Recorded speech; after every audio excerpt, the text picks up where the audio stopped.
Hello বন্ধু বান্ধৱীসকল, আপোনালোকে কেনে আছে? আশা কৰোঁ ভালে আছে।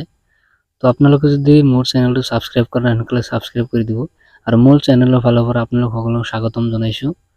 তো আপোনালোকে যদি ছাবস্ক্ৰাইব কৰা নাই তেনেহ'লে ছাবস্ক্ৰাইব কৰি দিব, কাষত থকা বেল আইকনটো বজাই দিব। আপোনালোকে লাইক শ্বেয়াৰ কমেণ্ট কৰি দিব। আপোনালোকে যিমান পাৰে বেছিকৈ শ্বেয়াৰ কৰিব, যাতে আপোনালোকৰ শ্বেয়াৰৰ জৰিয়তে বেলেগ মানুহে সেইটো চাই কৰিব পাৰে। তো আজি আপোনালোকক দেখুৱাম অমৃত বৃক্ষ আন্দোলনৰ যিসকলে ৰেজিষ্ট্ৰেশ্যন কৰিছিল সেইসকলে আজিৰ সময়ত কেনেকৈ গছৰ পুলি ধৰি পোতাৰ সময়ত সেইটো কেনেকৈ আপলোড কৰিব, সেইটোৰ ফটো, গছৰ পুলিৰ ফটো ৰোৱাৰ সময়ত যিটো ফটো ল'ব চেলফি, সেইটো কেনেকৈ আপলোড কৰিব সেইটোৰ বিষয়ে আজি আলোচনা কৰিম। তো যিসকলে মহিলা গোটৰ লগত জড়িত তেওঁলোকে নিশ্চয় ভালকৈ চাব। তো আপোনালোকে প্ৰথমতে যিকোনো এটা ব্ৰাউজাৰ অপেন কৰিব, অপেন কৰি ইয়াতে চিম্পলি চাৰ্চ কৰি দিব অমৃত বৃক্ষ আন্দোলন। এইটো চাৰ্চ কৰাৰ পিছত ওপৰৰ যিটো লিংক আছে আপোনালোকৰ অমৃত বৃক্ষ আন্দোলন gov.assam, সেইটোত ক্লিক কৰি দিব। ক্লিক কৰি দিয়াৰ পিছত এইটো ইণ্টাৰফেচ দেখাব। ইয়াতে আপোনালোকৰ লিখা আছে অমৃত বৃক্ষ আন্দোলন। আপোনালোকে এইটো ইণ্টাৰফেচ দেখাব। ইয়াতে আপোনালোকে ভালকৈ চাই ল'ব আৰু তলফালে অলপ স্ক্ৰল ডাউন কৰি ইয়াৰ সবিশেষ জানি ল'ব। আপোনালোকে ইয়াতে দেখাবলে অমৃত বৃক্ষ অৰ্থনীতি বৃদ্ধি, তলফালে স্ক্ৰল ডাউন কৰিব। তলফালে স্ক্ৰল ডাউন কৰি ইয়াতে আপোনালোকে দেখাব 1 কোটি বৃক্ষৰোপণ। আৰু অলপ তলফালে ইয়াতে দেখাব 17 ছেপ্টেম্বৰ 2023 তাৰিখে পুৱা 9 বজাৰ পৰা 11 বজাৰ ভিতৰত সমগ্ৰ ৰাজ্যত 1 কোটি পুলি ৰোপণ কৰা হ'ব। তো সমগ্ৰ ৰাজ্যতে অহা 17 ছেপ্টেম্বৰত পুৱা 9 বজাৰ পৰা 11 বজাৰ ভিতৰত 1 কোটি গছ পুলি ৰোপণ কৰিব লাগিব। তো আপোনালোকে এইটো ভালকৈ চাই ল'ব আৰু ইয়াৰ সবিশেষ জানি ল'ব। তলফালে স্ক্ৰল ডাউন কৰিব, আৰু বহুত আছে। তো আপোনালোকে সেইটো ফটো আপলোড কৰাৰ কাৰণে চিম্পলি ইয়াতে লগইন বাটন দেখা পাব, কৰ্নাৰত লগইন বাটন দেখা পাব। লগইন বাটনত ক্লিক কৰি দিব। ক্লিক কৰি দিয়াৰ পিছত এইটো ইণ্টাৰফেচ দেখা পাব। ইয়াতে আপোনালোকৰ আছে অমৃত বৃক্ষ আন্দোলন লগইন ফৰ্ম। তো আপোনালোকে সেইটো ৰেজিষ্ট্ৰেশ্যন কৰাৰ সময়ত যিটো মোবাইল নাম্বাৰ দিছিল সেইটো মোবাইল নাম্বাৰ ইয়াতে বহাই দিব, যাতে কোনো ধৰণৰ ভুল নহয়। বেলেগ মোবাইল নাম্বাৰ দিলে ইয়াতে নহ'ব। মোবাইল নাম্বাৰ দি ইয়াতে আপোনালোকৰ লিখা আছে click here to log in, get one time OTP। এইটোত ক্লিক কৰি দিয়াৰ লগে লগে আপোনালোকে যিটো মোবাইল নাম্বাৰ দিছে সেইটো মোবাইল নাম্বাৰত OTP যাব। OTP যোৱাৰ পিছত OTP কেইটা ইয়াতে ভালকৈ বহাই দিব। আপোনালোকে ৰেজিষ্ট্ৰেশ্যন কৰাৰ সময়ত যিটো মোবাইল নাম্বাৰ দিছিল সেইটো দিব লাগিব, বেলেগ মোবাইল নাম্বাৰ দিলে নহ'ব। OTP দিয়াৰ পিছত আপোনালোকে ইয়াতে কেপচাৰটো ভালকৈ বহাই দিব। তো মই বহাই দি আছোঁ কেপচাৰ কেইটা। বহাই দিয়াৰ পিছত ছাবমিট বাটনত ক্লিক কৰি দিব।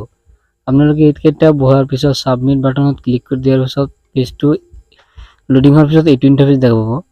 ইয়াতে আপোনালোকৰ registration number, category, phone name, mobile number, father's name, age, address এইবিলাক দেখাব। তো আপোনালোকে ফটোবিলাক আপলোড কৰাৰ কাৰণে ইয়াতে কি কৰিব লাগিব, তো আপোনালোকে ইয়াতে দেখা পালে আপলোড, ইয়াতে আপোনালোকৰ লিখা আছে আপলোড প্লেন্টেশ্যন ইমেজ।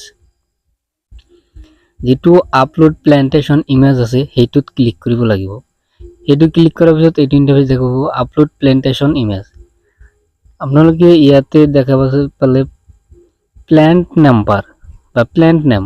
তো আপোনালোকে কোনটো গছপুলি ৰোপণ কৰিছে, কোনটো গছপুলি আপোনালোকে ৰোপণ কৰিছে সেইটো গছপুলিৰ নাম ইয়াতে চিলেক্ট কৰিব লাগিব। আপোনালোকে কোনটো গছপুলি ৰুইছে সেইটো গছৰ নাম ইয়াতে চিলেক্ট কৰিব লাগিব। যিটো গছপুলি আপুনি ৰোপণ কৰিছে আৰু সেইটোৰ চেলফি লৈছে সেইটো গছপুলি ইয়াতে চিলেক্ট কৰিব লাগিব। আৰু ইয়াতে আছে আপোনাৰ চ'ৰ্চ ফাইল। চ'ৰ্চ ফাইলত ক্লিক কৰিব, আপোনাৰ য'তে সেই ফটোটো আছে সেইটোক চিলেক্ট কৰি ইয়াতে ছাবমিট বাটনত ক্লিক কৰি দিব। ছাবমিট বাটনত ক্লিক কৰি দিয়াৰ পিছত আপোনালোকৰ ফটোটো আপলোড হৈ যাব আৰু ইয়াতে এইটো ইণ্টাৰফেচ দেখা পাব, টিক মাৰ্ক আহি যাব আৰু ইয়াতে লিখা থাকিব image has been uploaded successfully, thank you, your plant ID is. আপোনালোকে এইটো আপলোড কৰাৰ পিছত এনেকুৱা এটা ID আহি যাব। এইটো মোৰ ID আহিছে 371657। আপোনালোকৰ এনেকৈ 6টা অংকৰ এটা ID আহি যাব সকলোৰে। আপোনালোকে যেতিয়া আপোনালোকৰ আপলোডটো ছাকচেছ হৈ যাব, তো আপোনালোকে সেইটো দিয়াৰ পিছত ইয়াতে তলত আপোনালোকৰ ফটো শ্ব' কৰিব, ফোন নাম্বাৰ, ফটো ইয়াতে দেখাব, লোকেশ্যনটো শ্ব' কৰিব, আপোনালোকে কেতিয়া ফটো আপলোড কৰিছে, কোনটো সময়ত, কিমান তাৰিখত, ইয়াতে চবকেইটা শ্ব' কৰিব। তো আপোনালোকে যদি ইয়াৰ যিটো চাৰ্টিফিকেট আছে চাৰ্টিফিকেট যদি আপোনালোকে ডাউনলোড কৰিব বিচাৰে তো ইয়াতে দেখা পাব ডাউনলোড প্লেট চাৰ্টিফিকেট। তো সেইটোত ক্লিক কৰি দিব আপোনালোকে। এইটোত ক্লিক কৰি দিয়াৰ পিছত আপোনালোকৰ চাৰ্টিফিকেটটো ডাউনলোড হৈ যাব। ডাউনলোড হৈ যোৱাৰ পিছত অলপ সময় লোডিং ল'ব। লোডিং লোৱাৰ পিছত আপোনালোকৰ চাৰ্টিফিকেটটো এনেকৈ আহি যাব, অমৃত বৃক্ষ আন্দোলন প্লেট চাৰ্টিফিকেট। ইয়াত আপোনালোকৰ নাম থাকিব।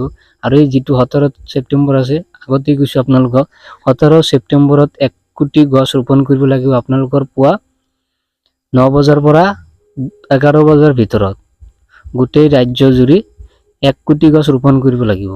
তো আপোনালোকে যিসকলে এনেকৈ আপোনালোকে যদি গছৰ পুলিটো আপলোড কৰা নাই, গছৰ পুলি ৰোৱাৰ সময়ত যিটো ফটো সেইটো যদি আপলোড কৰা নাই, সোনকালে আপলোড কৰি ল'ব। আপোনালোকে মহিলা গোটত থকা মহিলাসকলৰ বাবে অতি জৰুৰী, আপোনালোকে সোনকালে আপলোড কৰি ল'ব। আপোনালোকে যদি মোৰ চেনেলটো ছাবস্ক্ৰাইব কৰা নাই, সোনকালে ছাবস্ক্ৰাইব কৰি দিব আৰু কাষত থকা বেল আইকনটো বজাই দিব। আপোনালোকে যিমান পাৰে শ্বেয়াৰ কৰিব। তো আপোনালোকক মোৰ চেনেলৰ ফালৰ পৰা আকৌ পুনৰবাৰ স্বাগতম জনাইছোঁ। আপোনালোকে সুস্থ থাকক আৰু সকলোৱে ভালে থাকক।